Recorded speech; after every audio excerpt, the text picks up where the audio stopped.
irmãos, é sempre um prazer nós estarmos aqui trabalhando em prol do Evangelho do Cristo. Então, já que cumprimentamos aos irmãos encarnados, cumprimentamos também aos irmãos desencarnados que certamente se encontram aqui, que já nos receberam nesse momento, tornando esse ambiente um ambiente de muita tranquilidade, de muita paz, aonde toda a atmosfera mental aqui desta casa é transformada para o acolhimento, para o recebimento de todos os irmãos que aqui chegam, encarnados e desencarnados.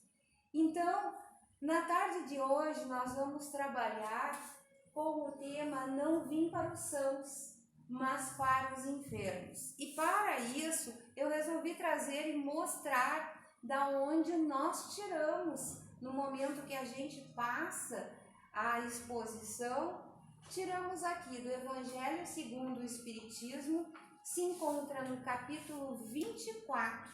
Aqueles que depois quiserem chegar em casa e dar uma olhada, não coloque a candeia debaixo do alqueire. E o item que nós vamos ver é o item 11. Não são os que gozam de saúde que precisam de médico.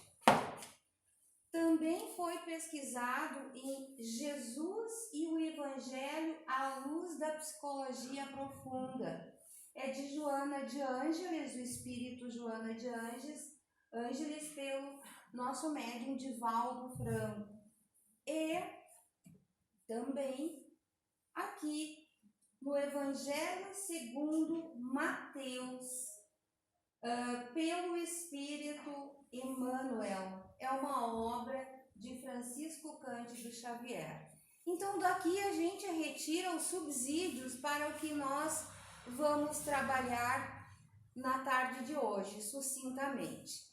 Então o que acontece? Naquela época, Jesus então passou, e disse a um homem que era chamado de Mateus, que foi um dos seus apóstolos, e que ele estava em uma mesa trabalhando porque ele era cobrador de impostos, e disse: venha. Isso é um pouquinho antes do item que nós estamos vendo aqui.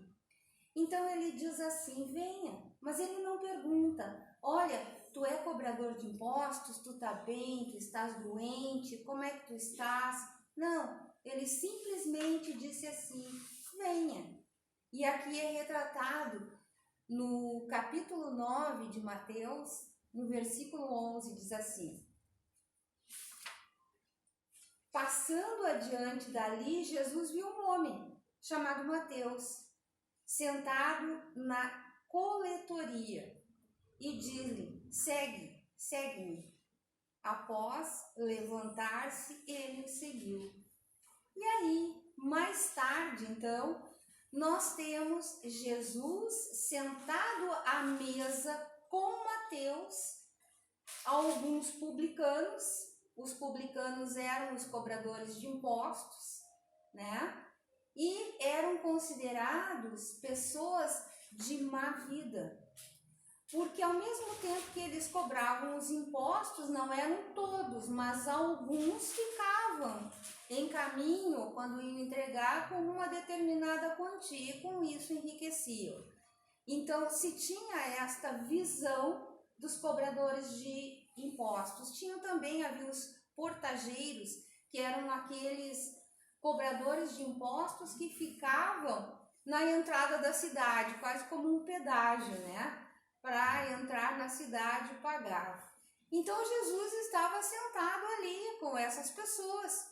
Mas os fariseus, quem eram os fariseus? Os fariseus eram os doutores da lei, eles interpretavam a lei e eles tinham uma postura rígida em relação a isso. Então eles dizem, chamam os apóstolos e dizem: mas como? O teu mestre, está sentado à mesa com as pessoas de má conduta. Como é que pode? E Jesus escuta. E ele já utiliza isso para dar uma lição. não vim para os sãos, mas para os enfermos. E aí o que nós devemos, porque Jesus se comunicava por parábolas, porque muitas das pessoas que estavam ali não tinham condições de compreender o verdadeiro significado do que ele queria nos transmitir. E essas palavras vieram através dos séculos e através da doutrina espírita e também de outras doutrinas cristãs, a gente consegue desdobrar e perceber o que Jesus queria dizer com isso. Existem muitos doentes, doentes da alma e doentes do corpo. Os doentes do corpo é muito fácil da gente detectar. Aí eu tenho uma dor de dente, aí eu sei que aquele dente está me doendo, eu vou ao dentista, né? E o dentista ali faz o procedimento necessário. A pessoa tem uma gripe, a pessoa tem, enfim, qualquer coisa da matéria, e a gente vai ao médico, e o médico faz então a receita. A gente compra um medicamento, faz uso desse medicamento e cura. Mas existem as doenças da alma, porque nós esquecemos que nós somos espíritos, que estamos aqui temporariamente com esses corpos. E nós viemos de existências passadas. E nessas existências passadas, aqui no capítulo 32, Joana de Ângeles faz uma análise exatamente desta passagem do Evangelho do Cristo, aonde ela diz: o psicoterapeuta, Jesus, o psicoterapeuta, conhecedor da gênese de todas as nossas mazelas da nossa alma. Nós somos compostos por um espírito. Sobre esse espírito existe um perispírito que é retirado do fluido cósmico universal, que é uma matéria muito sutil, que faz com que esse espírito fica contido ali e que forma célula a célula o nosso corpo. Então nós temos, quando estamos encarnados, essas almas que são compostas de corpos físicos, o corpo espiritual, ou seja, o perispírito, e o nosso espírito propriamente dito. E aí nós vivemos nesse mundo. Nós vivemos nesse mundo material, mas também estamos ao mesmo tempo no mundo espiritual, porque somos dotados de espírito e perispírito. Os doentes da alma que se referem aqui no Evangelho segundo Mateus são aqueles espíritos encarnados e desencarnados. Então nós temos nesta sala, neste momento, nós encarnados, que estamos aqui com as nossas doenças muitas vezes físicas, certamente as doenças da alma. Temos os nossos companheiros desencarnados que vieram conosco, que também possuem as mazelas da alma. E temos também aqueles espíritos que já estavam aqui trabalhando para tornar esse ambiente adequado para nós podermos receber então esta cura que Jesus fazia naquela época. E quando se fala em cura, dos milagres de Jesus, nós ficamos pensando, nós já lemos na Gênesis, já estudamos que não existem milagres, mas que a doutrina espírita nos fala que é uma doutrina que traz a ciência, a filosofia e a religião. Então vimos o homem Jesus, aquele homem que transitava pela terra com aquelas pessoas em torno dele, com os seus discípulos. Aqueles discípulos eram os seus alunos que aprendiam através do que eles falavam, os seus 12 apóstolos, que depois eles partem para levar o evangelho, expandir o evangelho. E Jesus dizia assim, aqui como nós, aqui nessa reunião, ele dizia assim, olha, não vão, saiam para levar o meu evangelho. É como ele inicia, não colocar a candeia debaixo do alqueire. Candeia era a luz, assim como nós temos essa, eles tinham, né, com o óleo, que muitas vezes era de baleia e que iluminava ali o ambiente. E alqueire era um caixote que eles mediam os grãos que eles plantavam. E aí, o que ele está dizendo? Uma parábola, não coloque a luz do alqueire debaixo, né? A luz da candeia debaixo do alqueire, porque não vai iluminar a sala. O que nós estamos fazendo aqui, nós estamos conversando sobre o Evangelho de Jesus. E o Evangelho de Jesus é luz. E é a essa luz que ele se refere. Quando a gente abre um livro e tem uma boa leitura falando do Evangelho do Cristo, nós estamos vivenciando essa luz que Jesus nos fala. Nós estamos alimentando a nossa alma com essa luz que ele nos trouxe. Então vejam só, ele disse também, não vá aos gentios e evite a cidade dos samaritanos. Mas por que não aos gentios? Aos gentios, eles eram idólatras, eles cultuavam vários deuses. Isso era errado? Não, era o momento deles. Eles ainda não estavam prontos para o Evangelho do Cristo. Os samaritanos, eles acreditavam puramente no Pentateuco, que foi as 5 obras de Moisés. Então, o que os fariseus? Os fariseus não gostavam lá dos samaritanos, achavam que eram pessoas. Não havia aquele respeito entre a diversidade de crenças. Hoje diminuiu bastante isso, mas ainda há. Então Jesus disse, cada um, ele quis dizer com isso, que cada um tinha o seu tempo, e é por isso que ele falava por parábolas.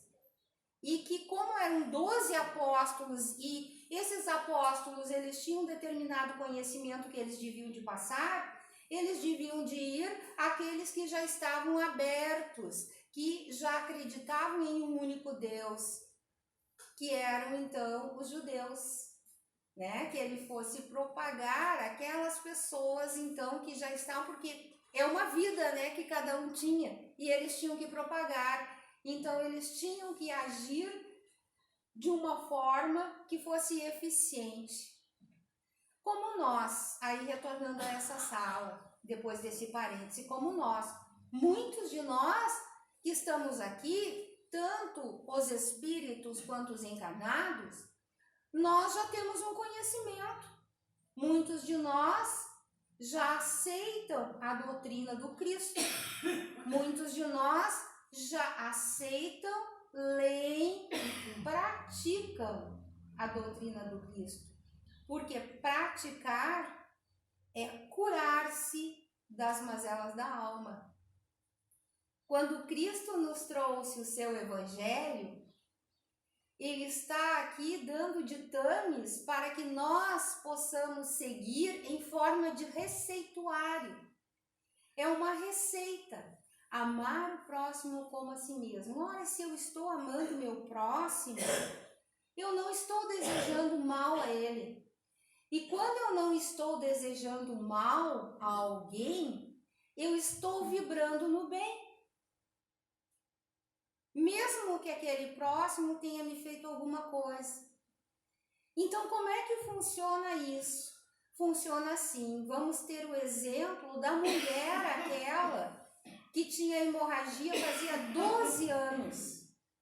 E aí o que acontece? Ela vem e ela pensou antes. É necessário que a gente possa perceber o antes e o durante o acontecimento para compreender como é que aquilo se passou. Ela já tinha gastado todos os seus bens com os médicos, entre aspas, da época, né? Já tinha usado remédio, mas não tinha se curado. Mas ela ouviu falar então deste mestre Jesus que passava e que fazia milagres. Na época era reconhecido como milagre. Mas aí o que ela faz? Ela vai, ela coloca na sua mente que ela precisa encontrar Jesus. Então ela está usando o quê? O pensamento e a vontade. Isso é fé. Fé em uma atitude que ela vai tomar. Eu preciso achar Jesus. Se eu achar Jesus e se eu tocar nele, eu vou me curar. Então, olha, ela estava com aquele propósito. Aquele propósito fazia com que ela passasse. Jesus estava em meio a uma multidão com seus apóstolos. E ela toca as vestes de Jesus. E aí ele diz: quem me tocou? E aí os apóstolos dizem: mas Senhor, nós estamos no meio dessa multidão, muitos o tocaram. E ela percebe que foi ele, ela se ajoelha e ela fala para Jesus. E aí ele diz: segue em frente, mulher, a tua fé te salvou. E aí, se nós nos reportarmos a Gênesis, que é uma das obras básicas, nós vamos lá estudar os milagres, e quando nós estamos estudando os milagres, nós vimos a explicação desse fato. Como nós somos dotados de um perispírito que está ligado célula a célula conosco, e Jesus era um espírito crístico puro. Ele, quando olhava para nós, o que ele via? Ele via não só o corpo, não só o espírito, mas toda a nossa vida pregressa, as nossas existências passadas, o somatório. Quem formou este eu que estou aqui, o eu de vocês que estão aí? Quem somos nós? Então ele conhece as nossas sombras. Mas no momento em que nós temos uma vontade muito grande de fazer alguma coisa, o nosso pensamento se organiza e nós começamos a manipular a massa fluídica em torno de nós. E aí o que acontece? É necessário, para que haja uma cura, que aquele que vai receber a cura queira se curar. Então, o que houve ali? Quando ela tocou Jesus, a vontade dela, através dos seus fluidos, se comunica com ele e ele responde a ela em forma de fluidos curativos que dão um verdadeiro bombardeio naquelas células que estavam doentes.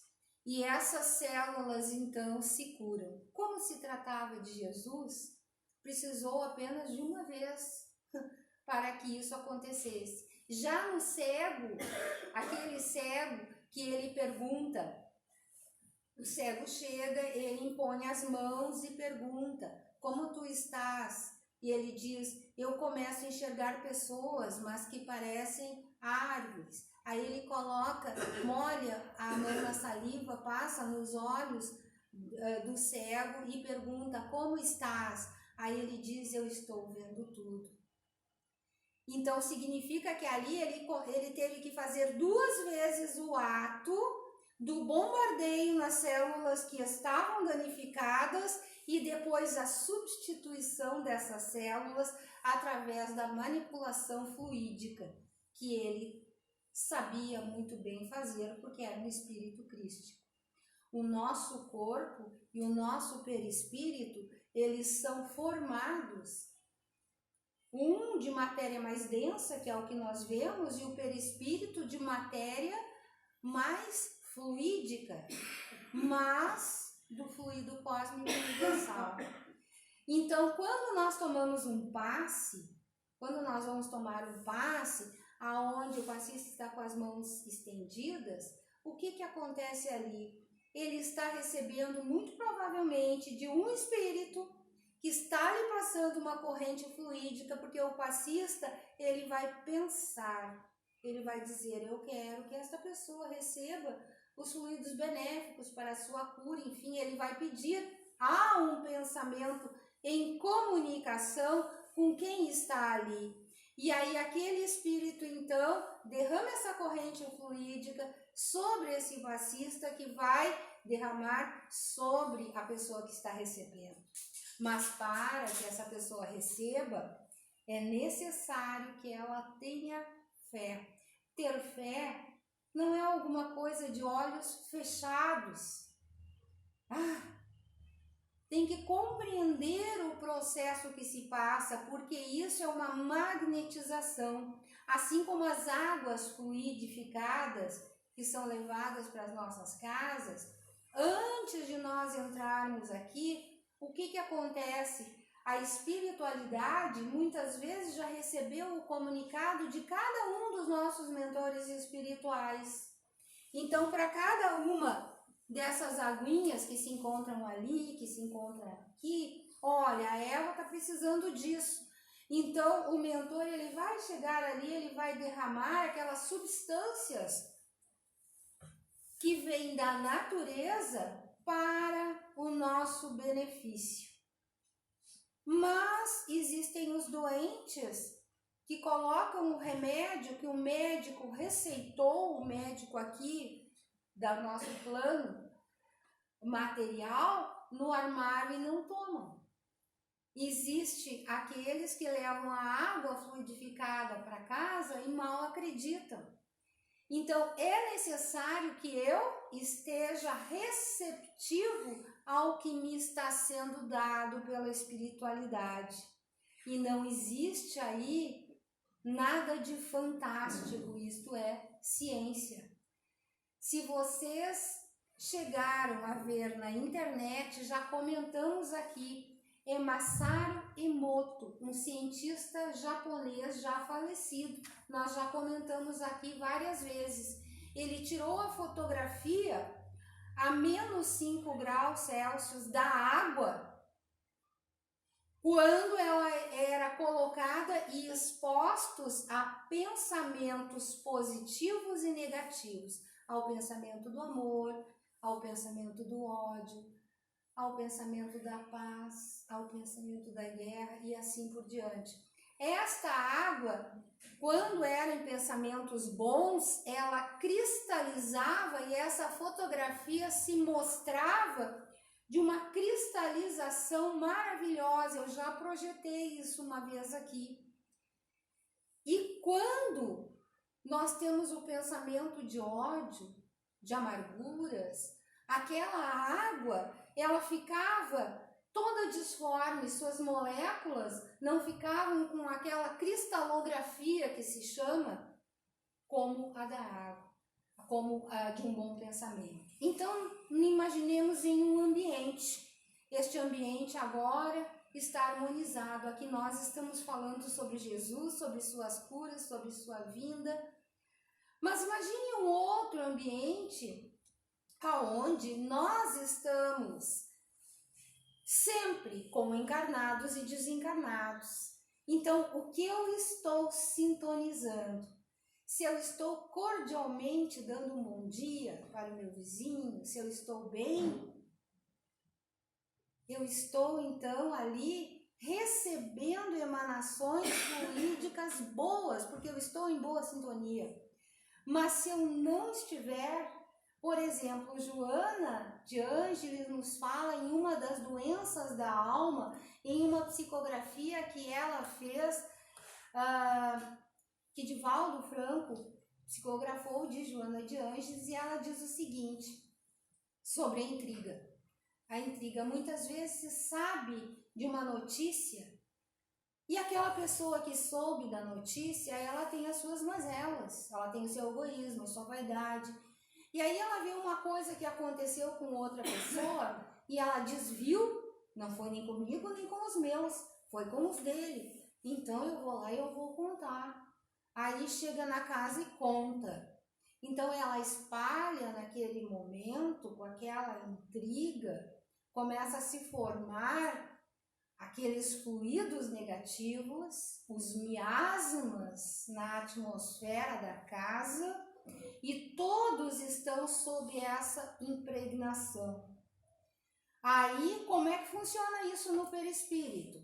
Ora, se eu estou exposta frequentemente a situações como esta, o meu perispírito é o que se comunica com o pensamento, porque o meu pensamento é uma onda, ele pode formar uma imagem, ele está impressionando o perispírito do outro, porque eu sou matéria e espírito.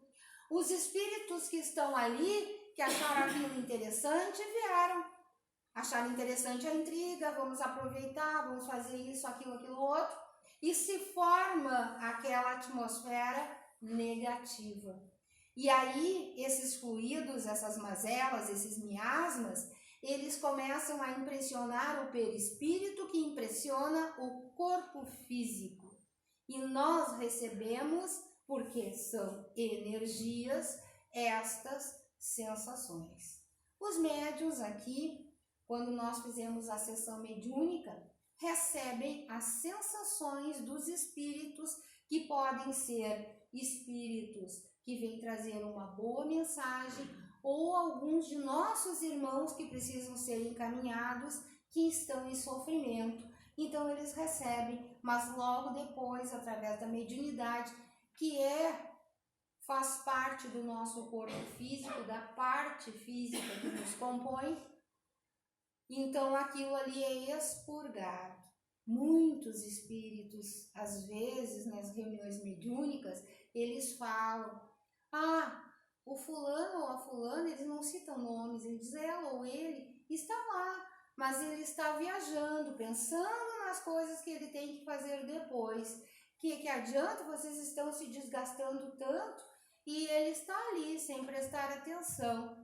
E aí a gente começa a conversar com aquele ser que está ali, que merece respeito, encaminhamento, acolhimento, para que ele seja encaminhado com os espíritos de luz e tenha um novo propósito.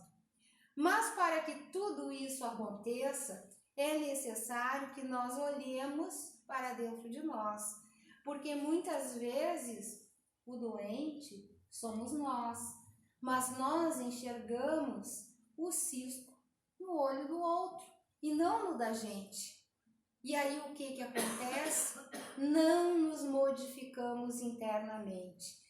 Nos modificar internamente é o tratamento. Eu vou compartilhar aqui com vocês, ainda no Evangelho aqui, aonde Emmanuel faz a análise. Olha só o que ele coloca. Sim, somos espíritos enfermos com ficha especificada nos gabinetes de tratamento instalado nas esferas superiores, dos quais instrutores e benfeitores da vida maior nos acompanham e analisam as ações e reações. Mas é preciso considerar que o facultativo, mesmo sendo nosso Senhor Jesus Cristo, não pode salvar o doente e nem auxiliá-lo de todo se o doente persiste em fugir do remédio. Então, o que significa aqui? Nós, quando viemos para essa encarnação, que é muito difícil organizar essa encarnação com todos aqueles que precisam estar junto conosco, para que nós consigamos aprender, nos desenvolver, nos relacionar com afetos e desafetos dentro da nossa casa, para reparar, para evoluir, expiar ou passar por provações. Tudo isso é bastante difícil. Então, nós temos uma ficha. E nós somos cientes dessa ficha quando viemos para cá. Os espíritos superiores nos acompanham e eles estão vendo as nossas reações, se nós estamos aproveitando a nossa reencarnação, porque isso aqui é uma escola. Os nossos professores estão aqui e lá em cima. Eles acompanham, supervisionizam Estamos aqui com orientadores invisíveis nos intuindo, porque todos nós somos médiuns.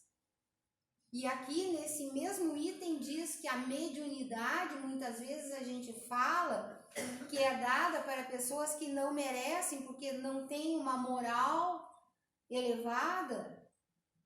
Mas olha a sabedoria divina. Se eu tenho que ser intuído, imagina ser intuído por eu próprio ou por outro, ou aquela pessoa está sendo intuída por uma entidade que chegou ali e está conversando com ela. Então o remédio é dado a todos. Agora, o bom uso de cada um desses remédios que é nos dado vai depender de cada um de nós. E colocar em prática é ler, a gente conhece, tem a informação, mas a gente tem que praticar. Policiar o pensamento. Disciplinar. Olha, quem é o dono da nossa vontade? Sou eu. Então, como é que eu vou disciplinar? Conhecendo-me. Aí eu vejo que esse pensamento que eu estou lá, eu olhei ali para aquela pessoa e senti ciúmes daquela pessoa. Puxa vida, identifiquei, eu não tenho que ficar com vergonha que eu senti ciúmes da pessoa.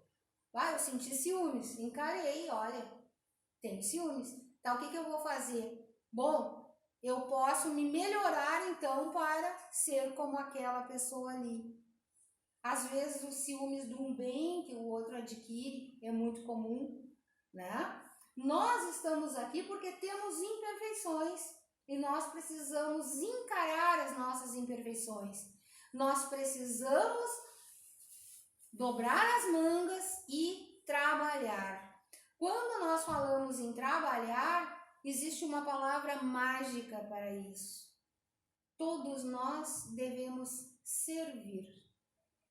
Porque Jesus veio para nos servir. O nosso Pai trabalha para nos servir.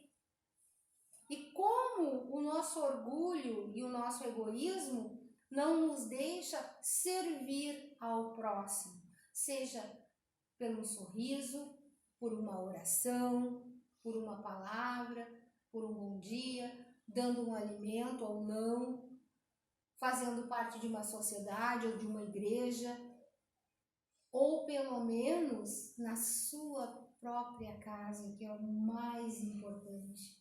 Porque ali estão reunidos as pessoas que nós já convivemos em outras existências.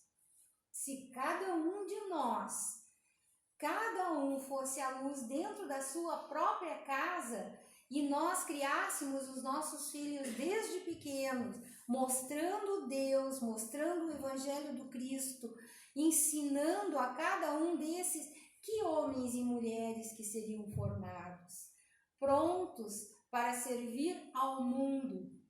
Porque essa ideia do servir, quando nós vamos trabalhar, seja em qualquer profissão, nós vamos servir. Nós vamos servir ao próximo. E muitas vezes nós temos a ideia contrária de que este trabalho tem que ser de tal forma que eu tenha primeiro uma boa remuneração, primeiro uma posição daquilo que eu gosto de fazer, primeiro isso, primeiro aquilo, último, servir. Então, olha como nós somos ainda doentes da alma. Servir dentro da nossa própria casa, fazer aquele alimento com amor, porque a água está contida em todos os alimentos e o nosso pensamento vai cristalizar naquele momento um alimento bom ou não. Diminuir a discórdia dentro de casa, evitar a discussão, a intriga, a maledicência. Então, são hábitos que a gente começa a fazer aos poucos dentro da nossa casa mental, conhecendo quem eu sou, para depois a gente ter a noção de para onde eu quero ir, porque de onde nós viemos A doutrina nos explica, a doutrina espírita. Viemos do mundo dos espíritos, né? Aonde vivíamos lá, ainda na erradicidade. Tivemos muitas existências, mas todos nós vamos progredir. Uns vão demorar mais tempo, outros menos. Esta é a lei de Deus. Então, quando Jesus diz que ele não vim para os sãos, mas para os enfermos, vejam como uma frase de Jesus pode deixar nós aqui semanas falando sobre isso. Mas que nós possamos conviver primeiro conosco mesmo, nos achando as nossas mazelas da nossa alma, tentando curá-las através do seu evangelho, através do seu receituário, mas tendo em mente que não estamos sozinhos. Temos todo um aparato. É como se estivéssemos em um hospital. Mas nós precisamos apertar o botão certo para chamar ajuda e querer essa ajuda. Então eu agradeço a todos a oportunidade de nós estarmos aqui falando mais uma vez no Evangelho de Jesus. Que assim seja.